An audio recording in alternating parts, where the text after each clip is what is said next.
761. Napaisip sandali si Malworth at umiling. Hindi. Nakikita kanya bilang isang banta. Ang paglipat sa Beast District ay nagiging mas malaking banta sa iyo. Tumango si Dexter. Kaya naman pipigilan niya kami kapag alam niyang lilipat na kami. Mag-iiwan siya ng ilang Spirit Stone sa kahabaan ng trail para susundan tayo ng mga halimaw.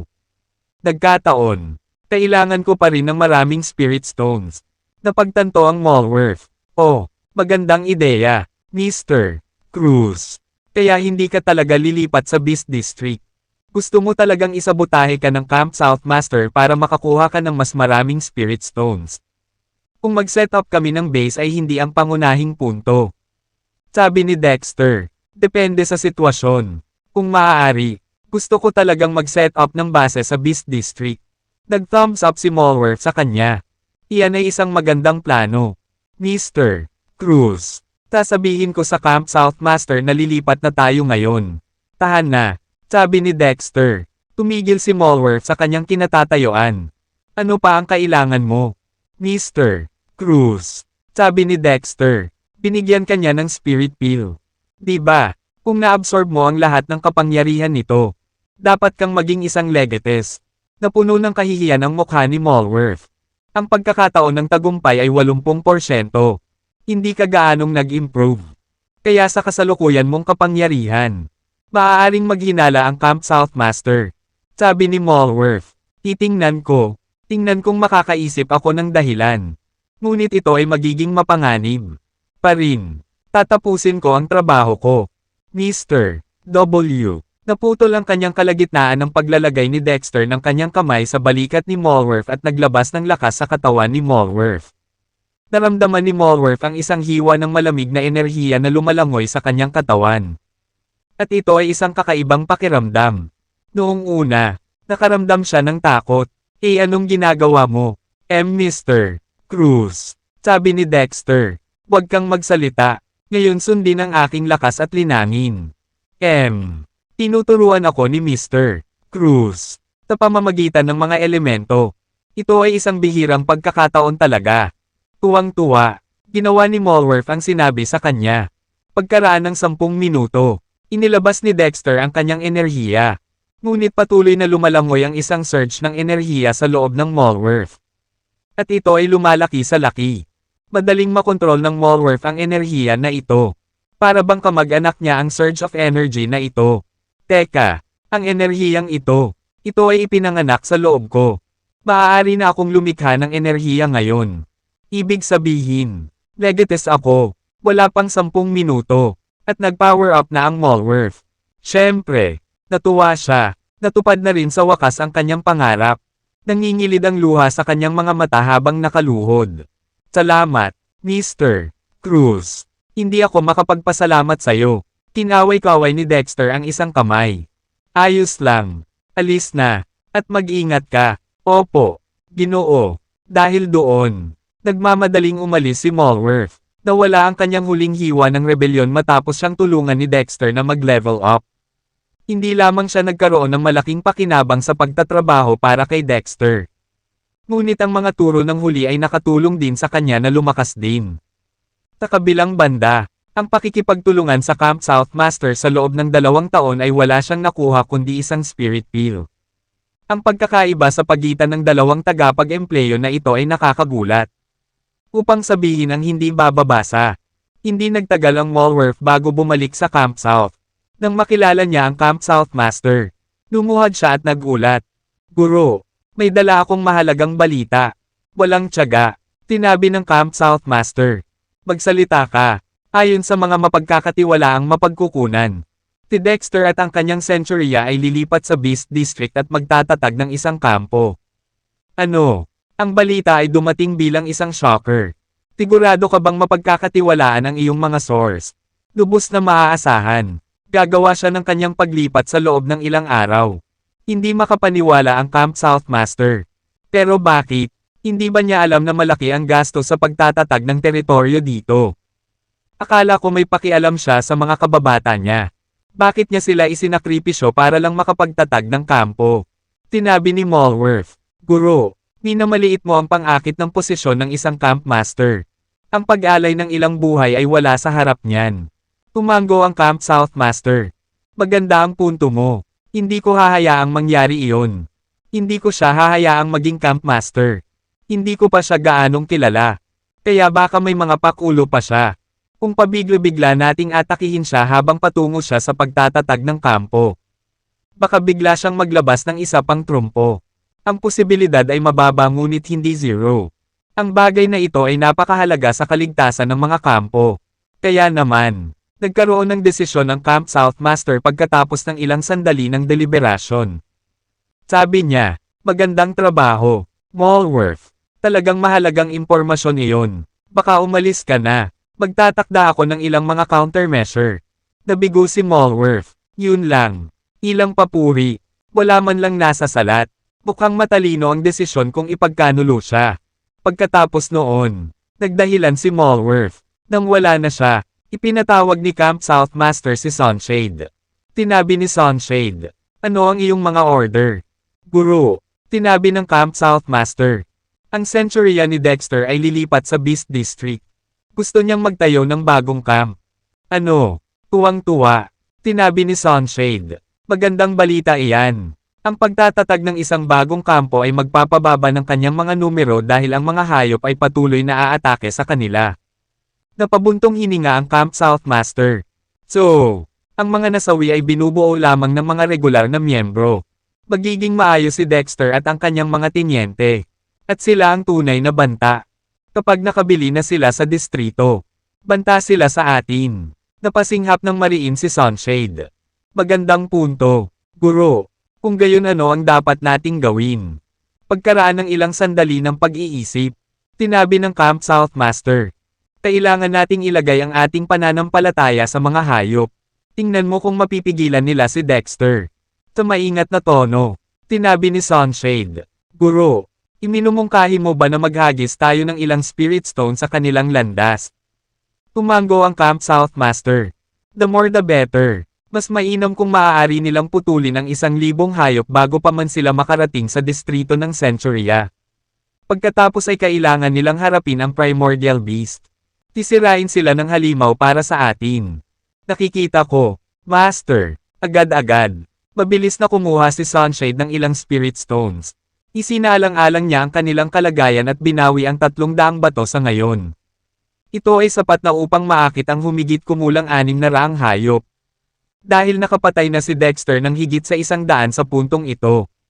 Makukuha nito ang kanyang kill count ng hanggang 700. Kung gusto niyang takutin ang mga hayop sa Beast District na sumuko, kailangan niyang pumatay ng humigit kumulang 500 pa.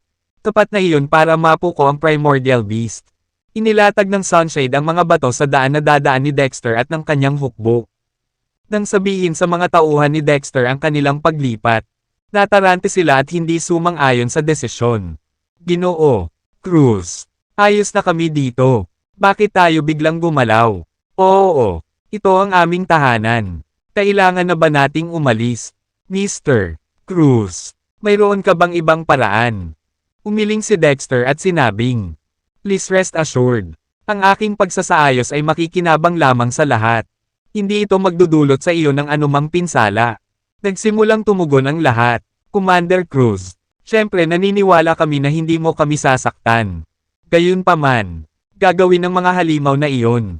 To be honest, tayo ang higit na mamamatay kung lalabanan natin ang mga hayop sa teritoryo. Hindi namin iniisip na isakripisyo ang aming buhay. Ngunit paano ang aming mga anak at matatandang magulang? To that, Dexter replied, I promise all of you that there will be no casualties or accidents this time around. Lahat ay makakarating ng ligtas sa destinasyon. Pero, may mga nagdududa pa rin sa karamihan. Hindi mapakali si Dexter sa kanila. Sa halip, ikinaway niya ang kanyang kamay. Tara na. Bagamat hindi nila naiintindihan o sinuportahan ang desisyon ni Dexter, wala silang ibang pagpipilian kundi ang maniwala sa kanya. Lahat sila ay nag-impake at nagtungo sa Beast District. Hindi mapalagay ang karamihan. Ang bawat maliit na sinok sa daan ay magdudulot sa kanila ng tensyon. Sila ay nasa gilid mula pa noong kamakailang insidente. Si Dexter ang nangunguna sa grupo habang ang Soul Wolf at Killer Wolf ay kabilang sa crowd para madali nilang maprotektahan ang mga tao. Samantala, si Scarface, Duragan, ang kanyang mga kapatid, at si Alp ay mahigpit na sumusunod sa likuran ni Dexter.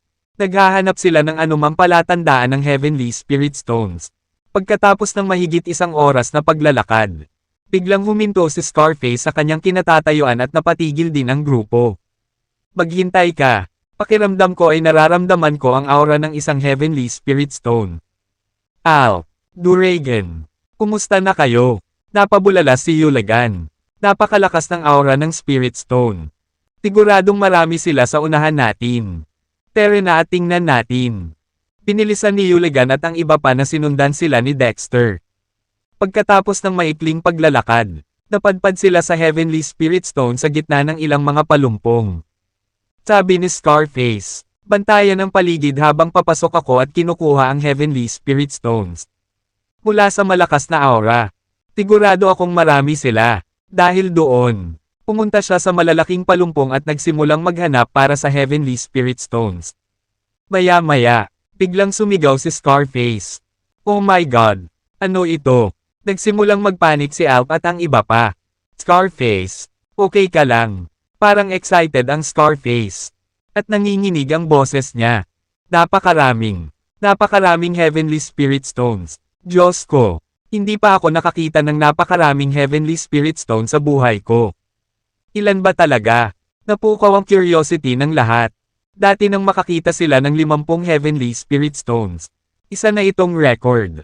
Iyon ay hindi kapani-paniwala para sa kanila. Gayunpaman, sa ngayon, sinasabi ng Scarface na hindi pa siya nakakita ng napakaraming Heavenly Spirit Stone sa kanyang buhay. Iyon ay nangangahulugan na mayroong higit sa 50 sa kanila. Sabi ni Scarface, pumasok ka at tingnan mo ang iyong sarili. Hindi ka maniniwala sa akin kahit sabihin ko sa'yo.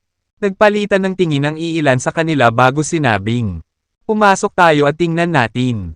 Si Duragan at ang kanyang mga kapatid ay pumunta din sa mga palumpong. Ang mga palumpong doon ay napakakapal na halos wala silang makita kapag nakapasok na sila doon. Pagkaraan ng ilang sandali, narinig na nagbubulala si Duragan at ang iba pa. Samantala, dumating din si Dexter kasama ang party. Tanong ni Dexter, nakahanap ka na ba ng Heavenly Spirit Stones? Ilan na ba? Huminga ng malalim si Scarface bago sumagot.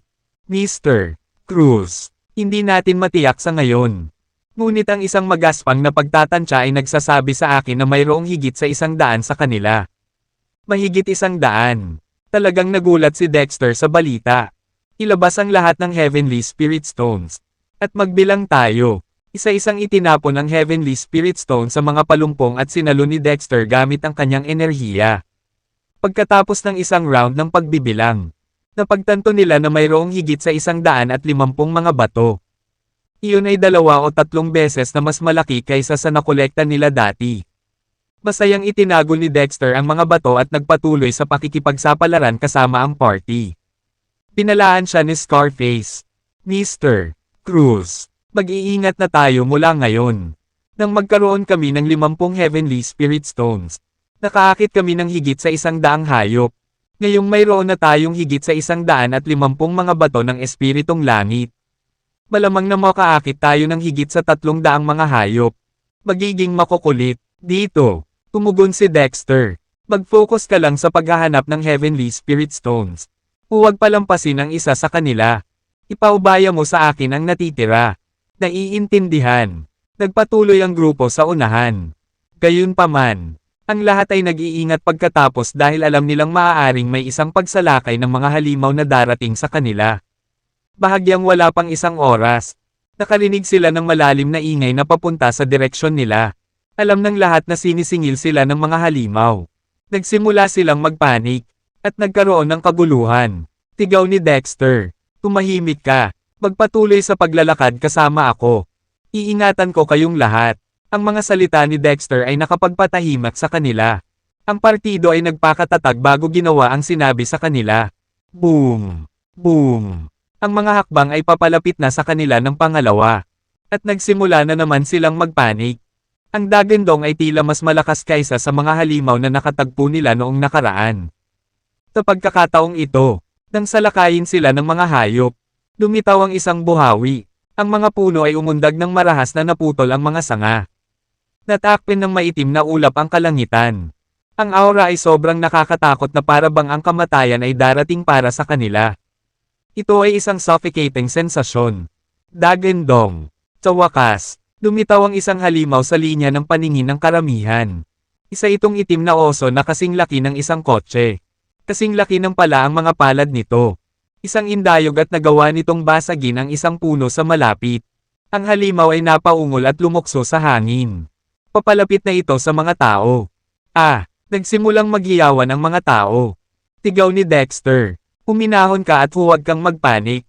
Kaya kung protektahan kayong lahat. Tumigil sa pagtakbo kung gusto mong mabuhay.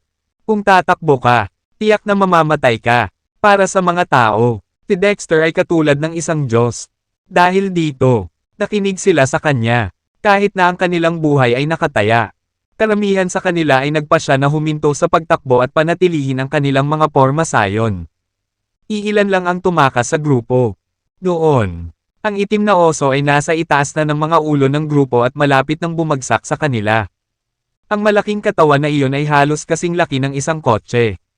At tiyak na madudurog nito ang sinumang tao kung ito ay dumaong sa kanila. Ang mga taong nakatayo sa ilalim ng itim na oso ay nagsimulang pumikit sa kawalan ng pag-asa. Ayan yon. Wala na tayo. Hindi pa kumikilos si Commander Cruz. Walang paraan na mailigtas niya tayo sa oras. Nang mga sandaling iyon, nagsisi sila sa pakikinig kay Dexter at sa pananatili sa kinaroroonan nila. Gayunpaman, ang lahat ay natigilan sa susunod na segundo. Huminto ang itim na oso ng 20 sentimetro sa itaas nila na parang may nakaharang dito. Nagpakawala pa ito ng ungol. Pagkatapos noon, tumalbog ang itim na oso sa hadlang. Pagkatapos bumagsak sa lupa, ang halimaw ay umungal ng walang katapusan. Ano ang nangyayari? Mayroon ba tayong isang bagay sa ating mga ulo? Ang mga tao ay natigilan at umabot sa itaas ng kanilang mga ulo pansamantala. True enough, may naramdaman sila. Parang isang piraso ng malamig na baso. Malinaw. Ito ay mas malakas kaysa sa salamin. Kung hindi, walang paraan na makayanan nito ang bigat ng itim na oso. Anong pandaraya ito? Ang daming humanga sa kakayahan ni Dexter. Sa totoo lang, binago ni Dexter ang kanyang enerhiya bilang isang proteksyon na kalasag at pinrotektahan ang buong partido. Iyon din ang dahilan kung bakit sinabihan niya sila na huwag tumakas. Nang lumapag ang itim na oso sa lupa, lalo itong nagalit. Isang nakakabinging Dagendong ang pinakawalan nito at hinabol ang iilang taong nakatakas sa grupo. Sa sandaling iyon, ang mga nakakalat na iilan ay nagsisi sa kanilang desisyon. The asterisk man ito, kung alam ko lang na magiging ganito. Hindi na sana ako tatakbo. Bakit hindi kami nagtiwala kay Commander Cruz? Nakukuha namin ang nararapat sa amin ngayon. Ganyan ang mga kaisipang tumatakbo sa kanilang isipan. Hindi na sila makabalik ngayon. Dahil nakaharang ang itim na oso sa kanilang daraanan. Ang tanging magagawa lang nila ay tumakbo ng mabilis hanggat kaya nila. Gayunpaman, imposible para sa isang tao na malampasan ang isang itim na oso. Hindi nagtagal ay naabutan na sila ng oso. Tumalon muli ang itim na oso at sumugod sa grupo. Tapos na ang lahat, lumubog ang puso ng grupo. At ipinikit nila ang kanilang mga mata sa kawalan ng pag-asa. Nagsisimula pa lamang kaming magsaya sa aming mga buhay. Ngunit itinapon namin ang lahat. Tapos na ang lahat para sa atin. Deserve natin ito. Ipinadala ni Dexter ang kanyang boses kay Soul Wolf at sa iba pa sa pamamagitan ng enerhiya. Ano pa ang hinihintay mo? Gumawa ng isang bagay ngayon. Tumawa si Soul Wolf at sumagot. Tinuturuan ko lang sila ng leksyon. Ang lakas ng loob nilang hindi makinig sa iyo. Binabayaran nila ang presyo ngayon. Gawin mo, dahil doon. Tumalon si Soul Wolf mula sa grupo at ibinaba ang kanyang braso. Isang makapal na lubad ang samalo sa itim na oso na nasa himpapawid. Sa sandaling iyon, ang mga kuko ng itim na oso ay malapit ng mahawakan ng isa sa mga tumakas na ulo. Malakas na humila ang Soul Wolf. At ang oso ay hinayla pa atras. Ilang beses na bumagsak sa lupa bago ito tuluyang tumigil. Sa sandaling lumapag ang itim na oso. Ang lupa ay yumanig ng husto. Natigilan ng taong muntik ng matamaan ng ulo ng oso. Anong nangyari? Dumampi sa ulo ko ang kuko ng itim na oso. Ramdam ko pa rin ang init ng paa nito. Bakit bigla nitong binawi ang kanyang paa? Nagkaroon ba ito ng pagbabago ng puso? Lumingon siya at napagtantong si Soul Wolf at ang kanyang mga kasama ang nagligtas sa kanyang buhay. Ang grupo ay napuno ng pasasalamat at mabilis na lumuhad sa harap ni Lone Wolf at sa iba pa. Salamat sa pagligtas sa aming buhay. Salamat sa pagliligtas sa aming buhay. Malamig na sinabi ni Soul Wolf. Bilisan mo at magtipon kasama ang iba pang grupo. Gusto mo bang manatili dito at hintayin ang iyong kamatayan? Mabilis silang humakbang patungo sa grupo. Tahimik na nanunumpa na hinding-hindi sila aalis sa grupo hanggang sa kamatayan. Ang itim na oso ay nabalisa. Tumayo ito sa dalawang paa at hinampas ang dibdib sa galit. Nagtanggal pa ito ng mga tipak ng balahibo sa dibdib. Pinalibutan ni Soul Wolf, Killer Wolf, Ares, at Tyler ang itim na oso at ninisyon ito. Haha, bihira lang makakita ng napakalaking black bear. Maaaring malaki, pero hindi matalino. Medyo cute, balita ko masarap ang mga paws ng oso. At hindi ko pa nasusubukan. Kailangan kong subukan ito ngayon. Gusto ko yung left front leg. Huwag mong subukang agawin ito sa akin. Gusto ko ang kanang paa sa hulihan. Huwag mong subukang agawin ito sa akin. Kung naiintindihan ng itim na oso ang usapan ng mga tao, tiyak na magagalit ito. Mas gugustuhin pa nitong mamatay kaysa mapahiya ng ganito.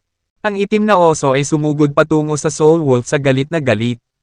Hinawakan ni Soul Wolf ang kaliwang front leg ng itim na oso. Sumugod din ang tatlo pa at madaling nasalo ang natitirang tatlong paa ng halimaw. Hinawakan nila ang lahat ng apat na paa ng itim na oso bago ito makaatake. Dahilan para lumipad ito sa matinding galit. Hindi pa ito nakaranas ng ganitong kahihiyan noon. Kasunod ng utos ni Soul Wolf. Lahat sila ay nagpapuwersa.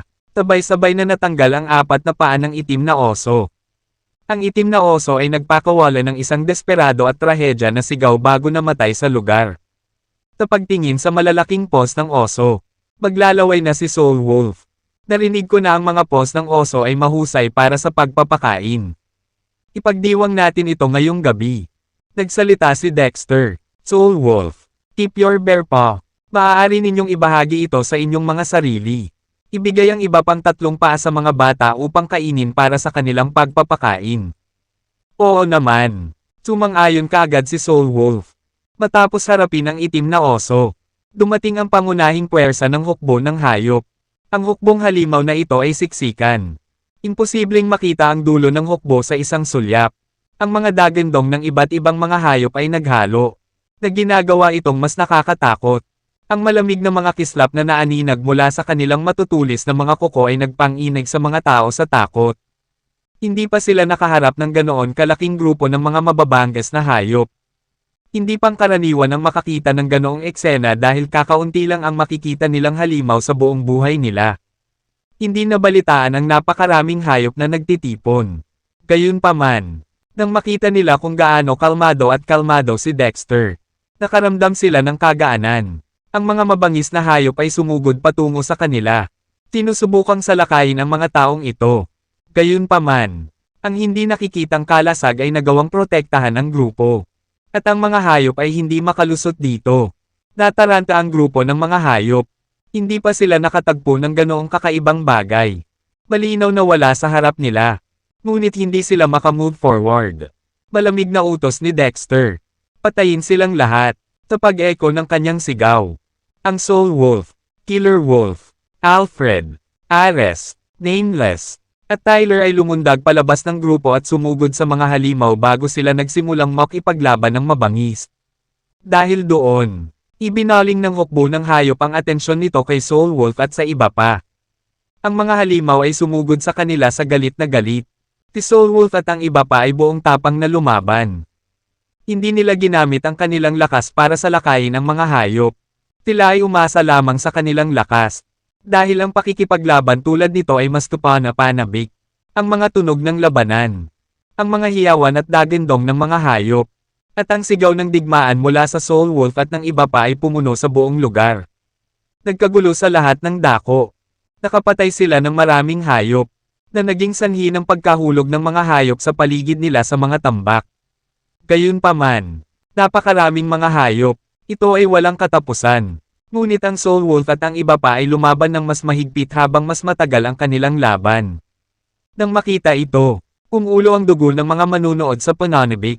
At parang gusto rin nilang sumabak sa laban. Ang mga mas malakas, tulad ng Southern King, Northern King, Golden Cicada, Draco, at ang iba pa, ay lumuhad sa harap ni Dexter at nagtanong, Commander Cruz, hinihiling namin na sumali sa labanan. Payagan mo kami. Napatingin si Dexter sa kanila. Sige, mag-ingat ka. Salamat, Commander Cruz. Patayin natin silang lahat. Nagmadali din silang lumabas sa karamihan at nagsimulang makipaglaban sa mga hayop. Dahil dito, hindi masaya si Soul Wolf at ang iba pa. The Asterisk Man Eat. Ang mga hayop na ito ay atin. Tinong nagpahintulot sa inyo na makialam? Pwede kayong pumunta sa norte. Mas mahina ang mga hayop doon. Huwag kang makipagkompetensya sa amin para sa makapangyarihang mga hayop. Hindi pa ako nabubusog sa pagpatay. Bakit mo ninanakaw ang aming mga hayop? Magwala ka. Natahimik ang lahat. Sila ay nagkusa na ibahagi ang pasanin kay Soul Wolf at sa iba pa. Sa halip na magpasalamat, si Soul Wolf at ang iba pa ay naiinis. 5 minuto lang. Tapos na ang laban. May dugo sa lahat ng dako. At nagkalat ang mga bangkay sa lupa. Mayroong hindi bababa sa 300 mabangis na hayop sa lupa. Ito ay tila isang eksena mula sa isang brutal na katayan. Hahaha, nakakakilig ito. Ang Soul Wolf at ang kanyang mga kasama ay hindi nasaktan. Ang dugo sa kanilang mga katawan ay pag-aari ng mga hayop. Hinanap nila ang mga bangkay at nakita nila ang 2 itim na oso. Iniutos ni kalahati Soul Wolf, Nori. Putulin ang mga paa ng oso at ibigay ito sa mga bata para sa pagkain. Siyempre, hindi nagalit si Northern King na tinawag siya ni Soul Wolf na Nori. Takabaligtaran, nadama niya ang karangalan. Mabuti na lang tinawag siya sa palayaw na ito ng isang malakas na mandirigma. Bukod dito, personal siyang tinawagan ni Soul Wolf kahit na napakaraming ibang tao sa eksena. Pakiramdam niya ay isa itong malaking karangalan. Lahat ay nakatingin sa mga hayop sa lupa. Naglalaway. Ang mga ito ay hindi na mga hayop. Sila ay pagkain. Dahil pakiramdam ng lahat ay talagang sayang kung iiwan nila ang karne doon para mabulok. Gusto nilang dalhin ito sa kanila. Iminungkahi ng Northern King, Mr. Cruz. Ano ang dapat nating gawin sa lahat ng pagkain na ito? Nahulaan na ni Dexter ang iniisip ng lahat. At walang pagdadalawang isip na sinabi nito. Huwag mong kunin. Magpatuloy tayo. Ang Camp South Master ay hindi magpapadala lamang ng isang alon ng mga hayop sa kanila. Tiwala si Dexter na magkakaroon ng hindi bababa sa 2 alon sa unahan. Kung dinala nila ang mga hayop na ito ay magpapabagal lamang sa kanilang lakad. Tabik siyang pumatay ng higit sa 1,000 mabangis na hayop upang gisingin ang primordial na hayop at maakit ito. Ayos lang.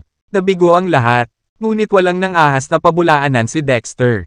Nagpatuloy ang grupo sa unahan. Tama ang hula ni Dexter. Pagkatapos ng halos 2 oras na paglalakbay, natagpo ang muli ni Scarface at ng iba pa ang 150 Heavenly Spirit Stones. Mahigit 300 mabangis na hayop ang inaasahang maaakit sa pagkakataong ito. Tahimik na umusad si Dexter. Ang posibilidad ng pag-atake ng 300 mabangis na hayop ay hindi nakaapekto sa kanyang kalooban. Para kay Dexter, 300 mabangis na hayop ay walang pinagkaiba sa 300 langgam. Ang mga tao ay hindi gaanong tensyonado kaysa sa dati. Ano ang dapat alalahanin sa pangunguna ni Dexter at pinoprotektahan sila ng Soul Wolf? Hindi nagtagal. Dumating ang 2nd alon ng mga mababangas na hayop. Si Soul Wolf ay muling sumugod sa larangan ng digmaan. Habang ang Northern at Southern Kings ay makakatulong lamang sa kanya sa pamamagitan ng pag-back up sa kanya. At iba pa, sa pagkakataong ito, wala pang 3 minuto natapos ang labanan. Walang alinlangan tungkol sa kinalabasan ng labanan. Ang nag-iisang lobo at ang iba pa ay nagtagumpay. At lahat ng mabangis na hayop ay napatay. Nakagawa ang Soul Wolf ng ilang hindi inaasahang tagumpay sa pagkakataong ito. Natagpuan niya ang 3 itim na oso pati na rin ang 12 pos ng oso. Tiningnan ni Dexter ang oras at napagtantong malapit na ang tanghalian. Tinawian niya ang kanyang kamay at sinabing, "Let's dine on the spot." Bilisan mo. Sana, mas maraming mabangis na hayop ang makaakit ng dugo ng mga mabangis na hayop. Naghiyawan ang mga tao at nagsipagtrabaho kaagad. Tagana ang kagandahang loob ng kalikasan sa lokasyong ito. At maraming mga delicacy na mapagpipiliin. Ang karne ng mabangis na hayop na dating itinuturing na pinakamataas na grado ay nasa lahat ng dako. Ngunit ang lahat ay mapili pa rin. Ang masarap na amoy ng barbecue ay umalangaw-ngaw mula sa lugar hindi nagtagal. At lahat ay nagtatawanan at masayang nagkukwentuhan. Tama ang hula ni Dexter. Ang amoy ng dugo at ang kaguluhan ay umakit ng daan-daang mabangis na hayop. Na lahat ay madaling nahawakan ng Soul Wolf. Nagpatuloy ang grupo sa pagsulong pagkatapos nilang kumain sa laman ng kanilang puso. Nakalulungkot na hindi na sila nakatagpo pa ng mga Heavenly Spirit Stone sa daan. At wala nang mabangis na hayop na hamarang sa kanilang daanan. Matapos gawin ang matematika, nakapatay sila ng kabuoang 800 mabangis na hayop. Wala pang 200 mabangis na hayop ang dapat patayin bago sila umabot sa 1,000 pagpatay. Dapat ay medyo madaling pumatay ng 200 mabangis na hayop sa Beast District. Nakatagpo sila ng 10 baboy ramo noong una silang pumasok sa Beast District. Nagalit ang mga baboy ramo na nilusob nila ang kanilang teritoryo at sinimulang salakayin sila. Ang mga mababangas na hayop sa Beast District ay higit na mabangis kaysa sa mga nasa labas. Gayunpaman, pinatay silang lahat ng Soul Wolf ng madali. Tinuri ni Dexter ang nakapalibot na lupain. Na madaling ipagtanggol ngunit mahirap salakayin. At ipinahayag, ito ang magsisilbing base natin. Lahat, tumulong sa paglilinis nito. Lahat ay may karapatan na magtrabaho sa pagtatayo ng bagong bahay. Ipinatawag ni Dexter si Malworth sa kanyang silid. Yumuko si Malworth at mariing sinabi, ano ang maitutulong ko sa iyo? Mr. Cruz. Itinuro ni Dexter. Hanapin ang Camp South Master at ipaalam sa kanya na 400 mabangis na hayop lang ang napatay natin sa daan. At mayroon pa ring malaking puwang na dapat takpan bago natin maabot ang 1,000 mabangis na hayop. Ha? Nagtataka namang tumingin si Malworth kay Dexter. Ginoo, Cruz, bakit kailangan nating magsinungaling? Nakapatay kami ng mahigit 700 hayop sa daan. Detalye ni Dexter. Hayaan siyang ihagis ang kanyang Heavenly Spirit Stone para makaakit ng mas maraming mabangis na hayop. Kailangan ko ang Heavenly Spirit Stone ngayon. Tumango si Malworth bilang pagsang-ayon. Naiintindihan. Nakatakas siya. At hindi nagtagal. Dumating siya sa kampo ng militar ng Camp South Masters at nakipagkita sa kanya. Nagmamadaling sinabi ng Camp South Master. Malworth, ano ang sitwasyon sa panig ni Dexter? Camp South Master, matagumpay na nakapasok si Dexter sa Beast District. Tagot ni Malworth, bulalas ng Camp South Master. Wala akong pakialam dyan. Ilang mabangis na hayop ang nagawang patayin ni Dexter. Huminga ng malalim si Malworth. Mahigit 400 mabangis na hayop lang ang napatay namin. Paano ito posible? Nagdududa ang Camp South Master. Tinabi sa akin ng Sunshade na naghagis siya ng humigit kumulang 300 Heavenly Spirit Stone sa landas na walang alinlangan na tatahakin ni Dexter. Kahit na hindi ito nakaakit ng 600 mabangis na hayop. Dapat itong umakit ng hindi bababa sa 500 sa kanila. Paano magkakaroon ng wala pang 400 mabangis na hayop? Nagsisinungaling ka ba sa akin? Malworth, Camp South Master. Totoo na wala pang 400 hayop ang naakit. Pinaghihinalaan ko na dahil may mas kaunting mabangis na hayop malapit sa kalsadang iyon. Mas kaunti ang nahugot. Nag-iisip na tumango ang Camp South Master. Ang bilang ng mga mabangis na hayop na naaakit ng isang Heavenly Spirit Stone ay tinutukoy ng iba't ibang mga kadahilanan. Kung may mas kaunting ligaw na hayop sa malapit, makatwirang makaakit ng wala pang 400 mabangis na hayop. Napabuntong hininga ang Camp South Master. Ang 400 mabangis na hayop ay hindi sapat. Mayroon pa ring malaking agwat hanggang sa 1,000 mabangis na hayop. Hindi ito gagawin. Kakailanganin kong hilingin kay Sunshade na ihagis pa ang ilang Heavenly Spirit Stones. Sige, Malworth. Maaari kang bumalik at patuloy na bantayan si Dexter. Sige. Tumalikod si Malworth para umalis. Biglang may naalala ang Camp South Master at mabilis siyang tinawag. Sandali lang. Malworth. Lumingon si Malworth. May magagawa pa ba ako para sa iyo? Camp South Master. Napiinom mo na ba ang spirit pill na ibinigay ko sa iyo noong nakaraan? Tumango si Malworth. Oo, Pino na. Salamat sa iyong pagmamalasakit. Camp South Master. Kumusta ang epekto ng Spirit Peel? Isang hakbang lang ang layo mo kay Legates noon. Dapat ay sumama ka kay Legates pagkatapos ng pagpino ng Spirit Peel. Sumagot si Malworth. Salamat sa iyo, Camp South Master. Isa na akong Legates Warrior. Ganoon ba? Iniunat ng Camp South Master ang kanyang kamay upang hawakan ang balikat ni Malworth at maingat na sinuri ang kanyang katawan. Gaya ng inaasahan, mayroon siyang lakas ng isang Legates Warrior na dumadaloy sa kanyang katawan. Napangiti si Camp South Master. Congratulations! Sige, pwede ka nang umalis. Sige, nakangiting umalis si Malworth. Natuklasan ni Malworth na ang kanyang mga damit ay basang-basa sa malamig na pawis pagkatapos umalis sa Camp South.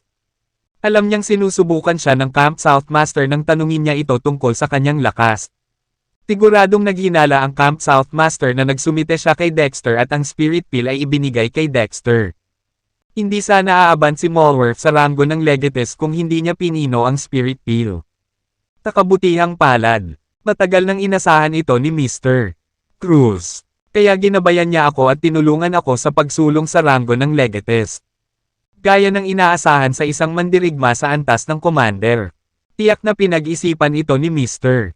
Cruz. Bamantong hininga si Malworth at binilisan ang takbo. Samantala, pumitik ang Camp South Master pagkaalis ni Malworth. Halika, Sunshade. Si Sunshade, na nagtatago sa isang madilim na sulok ng silid, ay lumitaw at lumuhad sa harap ng Camp South Master. Guro, ano ang maipaglilingkod ko sa iyo? Pumunta ka sa landas na tinahak ni Dexter at bilangin mo ang mga mabangis na hayop na kanyang napatay. Gusto kong kumpirmahin mo kung nagsasabi ng totoo si Malworth nang sabihin niyang 400 mabangis na hayop ang napatay ni Dexter. Utos ng Camp South Master. Curious na tanong ni Sunshade. Naghihinala ka ba sa Malworth? Master, may mali ba sa lakas niya noong sinuri mo siya ngayon? Huminga ng malalim ang Camp South Master at sinabing, natuklasan ko na ngayon lang ay sobrang siksik ang enerhiya sa katawan ni Malworth. Kung ito ay sanhi ng pagpino ng Spirit Peel, hindi dapat maabot ng enerhiya ng kanyang katawan ang konsentrasyong ito. Ako ay kumbinsido na ang Malworth ay ginabayan ni Dexter. At bakit gagabayan ni Dexter ang isang menor de edad na karakter na katulad niya? Nag-alinlangan si Sunshade bago sinabing, ibig sabihin, pumanig si Malworth kay Dexter. Tumango ang Camp South Master. Tama iyan. Kinagat ni Sunshade ang kanyang mga ngipin at naikuyom ang kanyang mga kamao. Yung B***starred. How dare he betray you? Master, kung mahahanap ko ang ebidensya, ako ang unang maghihiwalay sa kanya. Tinunod ni Sunshade ang utos ng Camp South Masters at tinungo ang landas na tinahak ni Dexter. Si Dexter ay gumawa na ng mga hakbang sa bagay na ito. Inutusan na niya si Soulwolf at ang iba pa na tipunin ang mga bangkay ng 200 hayop. Si Soulwolf at ang iba pa ay pumili ng 200 matabang mabangis na hayop at madaling kinuha ang mga ito sa kanilang lakas. Dumating ang Sunshade hindi nagtagal pagkaalis ni Soulwolf. Siya ay lumulutang sa himpapawid. At ang bilang ng mga napatay na hayop ay mabilis na natapos bilang 409. Nakahinga siya ng maluwag. Mukhang hindi ka pinagtaksilan ni Malworth. Guro, alam kong wala siyang lakas ng loob. Bumalik si Sunshade sa Camp South upang iulat ang kanyang mga natuklasan. Nakahinga ng maluwag ang Camp South Master nang malaman niyang tama ang numerong iniulat sa kanya ni Malworth. Sunshade, magpadala ng 200 Heavenly Spirit Stone sa bagong kampo ni Dexter. Payo ni Sunshade. Guro, sa palagay ko, hindi na natin kailangang maghagis ng napakaraming Heavenly Spirit Stones. Si Dexter ay nasa Beast District na ngayon. Maraming mabangis na hayop doon na sensitibo sa Heavenly Spirit Stones.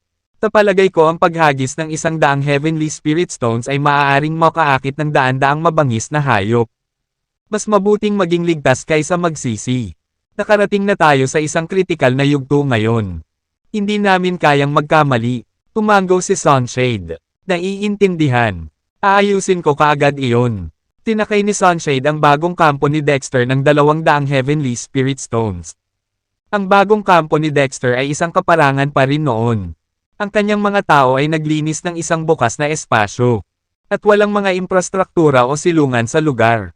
Hindi makalapit si Sunshade sa karamihan sa takot na matuklasan. Ginamit niya ang kanyang enerhiya upang ilipat ang Heavenly Spirit Stones palapit sa karamihan ng tao mula sa malayo. Pagkatapos ay tumalikod at umalis. Sa isang malaking puno hindi kalayuan sa sunshade. Malamig na sulyap ni Dexter sa tumakas na lalaki at walang pakialam na ngumiti. Babayaran kita sa pagkontra mo sa akin. Ihihina sana ni Sunshade ang kanyang pantalon sa takot kung alam niyang may nakatingin sa kanya mula sa 20 metro ang layo. Ang Sunshade ay napakalakas sa kanyang sariling karapatan. Hindi malayo sa likod ng Camp Southmaster. Gaano kalakas ang isang tao na subaybayan siya mula sa layong 20 metro nang hindi natukoy. Hindi nang ahas si Sunshade na isipin ang mga posibilidad. Naalerto si Scarface at ang iba pa nang ihagis ni Sunshade ang 200 Heavenly Spirit Stone sa kampo ni Dexter. Agad nilang iniabot kay Dexter ang Heavenly Spirit Stones. Ipinahayag din ni Scarface ang kanyang mga alalahanin. Mr. Cruz, nararamdaman kong may mali. Oh, anong meron? Pakinggan natin. Tugon ni Dexter. Ipinaliwanag ni Scarface. Sa totoo lang, 4 o 5 Heavenly Spirit Stones lang ang nakolekta ko nitong mga nakaraang dekada. Gayunpaman, nakakolekta kami ng daan-daang mga ito kamakailan. Natatakot ako na baka may hindi magandang nangyayari. Tumango si Duregan. Tama, Mr. Cruz. Posible bang nahulog tayo sa pukana ng iba? May taong sadyang nagtanim ng Heavenly Spirit Stone sa ating kampo para akitin ang mga mababanges na hayop na umatake sa atin. Dagdag pa ni Al, sa buong Thies Island, maliban sa Camp Northmaster at Camp Southmaster, tinumang nagmamayari ng Heavenly Spirit Stones ay si Thies. Si Thies ay isang mataas at makapangyarihang nilalang. Hindi niya gagawin ang mga makamundong bagay. Nangangahulugan ba ito na tayo ay tina-target ng mga Camp Masters? Napangiti si Dexter. Napakaganda na alam mo ito. Si Scarface at ang iba ay agad na nakaramdam ng panginginig sa kanilang mga gulugod. Ginoo, Cruz, ibig mong sabihin, ginawa talaga ito ng Camp North at Camp South Masters. Tumango si Dexter. Ang puso ni Scarface at ng iba pa ay napuno ng pagkabalisa. Maaari pa ba tayong mamuhay ng mapayapa sa hinaharap sa kabila ng target ng mga Camp Masters? Pinagbabantaan na rin tayo ngayon ng mga mabangis na hayop. Ano, nagsisisi ba kayong sumunod sa akin? Panunuya ni Dexter. Lahat sila ay same time na umiling. Nagbibiro ka siguro, Mr. Cruz. Nakuha na namin ang lahat maliban sa kapahamakan mula noong sinundan ka namin. Ano ang dapat pagsisihan? Medyo nag-aalala lang kami. Nasa Beast District tayo ngayon. Mr. Cruz, mas maraming mabangis na hayop sa paligid. At ang mga mababangas na hayop ay mas sensitibo sa Heavenly Spirit Stone. Mayroong higit sa 200 Spirit Stones dito ngayon. Walang alinlangan na makakaakit ito ng mas maraming mabangis na hayop. Oo, huwag kang mag-alala. Alam ko na ang gagawin ko. Paninigurado ni Dexter. Ang pinakamalalim na bahagi ng Thies Island ay isang hindi naa-access na latian. May bigla ang paggalaw sa dati ng walang buhay na latian. Ang isang malaking bahagi ng lupa ay nagsimulang manginig. Ang mga halamang nabubuhay sa tubig ay nagsimulang umugoy ng isa-isa. At ang isang undercurrent ay lumundag. Hindi nagtagal. Nagsimulang bumuka ang berek. Nagsimulang lumipat ang lupa. At nagsimulang tumaylesek ang tubig. Maya-maya, bumangon ang isang kalabaw na kasing laki ng bahay. Puno ng pagkalito ang mga mata nito. At saglit na tumingin sa paligid bago bumulong sa puso. Anong nangyari? Naramdaman ko na maraming tao ang tumatawag sa akin. Nakikiusap para sa aking tulong. Nananaginip ba ako? O may pumapatay sa aking bayan? Malamang na hindi ito panaginip dahil hindi pa ako nagkaroon ng ganoong panaginip. The asterisk starred. Damn it, sino ang pumapatay sa aking bayan? Yung dalawang taga Camp North at Camp South ba yun? Hindi, kahit na may magbigay sa kanila ng lakas ng loob. Hindi sila maglalakas loob na patayin ang aking mga tao. Anong gagawin ko? Dapat ba akong umalis sa bundok ngayon upang protektahan ang aking mga tao? Gayunpaman, hindi ako nakakuha ng sapat na tulog. Mapapagod ako kung magtatrabaho ako ng hindi nagigising ng maayos. Matagal na nag-alinlangan ang malaking kalabaw bago ito humikab. Kalimutan mo na, matutulog muna ako. Ililigtas ko ang mga tao paggising ko. Humiga muli ang malaking kalabaw at naging latian. Hindi ito mahahanap ng mga tao kung hindi nila titingnang mabuti. Pagsapit ng gabi, bihirang tumuntong ang mga tao sa Beast District dahil ito ay nakakabagabag at nakakatakot. Pinalot ng kadiliman ang puso ng lahat ng takot. Ang mga tao sa kampo ni Dexter ay nagsisiksikan, na nagpapatibay loob sa isa't isa. Dumagundong, dumagundong. Umalangaw-ngaw sa di kalayuan ang tunog ng kulog. At mabilis itong papalapit sa kampo. Alam na alam ng lahat na ang tunog ay hindi sa kulog kundi sa mabangis na hayop. Agad na tumawag si Dexter. Soul Wolf, move out. Agad na kumilos ang koponan. Ang binata at makapangyarihang lalaki ay may hawak na sandata at nakatayo sa pinakalabas na gilid ng bilog. Nakaupo sa loob ng bilog ang mga matatanda, babae, at bata. Naghiwa-hiwalay ang Soul Wolf, Killer Wolf, Ares, Nameless, Alfred, at Tyler sa 4 na direksyon. Bawat isa ay may hawak na isang pitchel ng alak sa kanilang kaliwang kamay at isang piraso ng karne sa kanilang kanan. Sila ay kumain at uminom ng malaya at walang pigil. Maingat na pinayuhan ng Northern King. Master Soul Wolf, bakit hindi mo hintayin na harapin ang mga mababangas na hayop bago ka magpatuloy sa pag-inom? Nakaikot na ang mga mesa. Mas maraming mabangis na hayop ang darating sa oras na ito. At wala na tayong mga pader ng lungsod para protektahan tayo. Walang alinlangan na sasalakayin ng mga mabangis na hayop ang mga ordinaryong tao tulad natin. Kung mas maraming hayop ang iyong pinapatay, mas maraming buhay ang iyong nailigtas. Nakangiting tugon ni Soul Wolf. Ilang beses ko bang sinabi sa iyo na hindi mo kailangang alalahanin ang mga mabangis na hayop? Nori, maaari kayong magpatuloy sa pagtulog. Kung hindi ka makatulog, mapapanood mo kaming kinakatay ang mga mababangas na hayop. Haha, hindi alam ng lahat kung paano sasagutin iyon. Paano niya aasahang magmamasid kami sa tabi ngayon? Dapat ba nating panoorin kung paano tayo binabalatan ng mga mabangis na hayop? Gaano man kayo kalakas, hindi ninyo mapoprotektahan ang bawat direksyon. At walang pader ng lungsod dito. Walang alinlangang makakalusot at aatake sa atin ang mga mabangis na hayop. Kalimutan mo na, iniingatan niya ang karamihan sa mga mabangis na hayop para sa amin. Dapat tayong magpasalamat, papalapit na ang ugong. Walang katapusang mga bulala sa kampo pagkatapos na malinaw na makita ang grupo ng mga halimaw. Oh my goodness! Hay nako! Pinaglalaroan ba ako ng mga mata ko? Iyon ba ang napakalaking maliwanag na lugar kung saan nahulog ang mga bituin mula sa langit? Hindi. Kahit na ang lahat ng mga bituin ay bumagsak mula sa langit. Hindi magkakaroon ng ganito karami. Imulat mo ang iyong mga mata at tingnang mabuti. Iyan ang mga mata ng mga nakakatakot na mabangis na hayop. May paparating na grupo ng mga mabangis na hayop. Kalokohan. Alam namin na darating ang mababangas na hayop. Lahat, kunin ang kani-kanilang posisyon at ipagtanggol sila. Masasaktan ang mga kapamilya natin kapag nahulog tayo. Huwag kang atres hanggat hindi ka mamatay. Huwag. Inuulit ko. Huwag umatras, kahit na ang ibig sabihin ay kamatayan.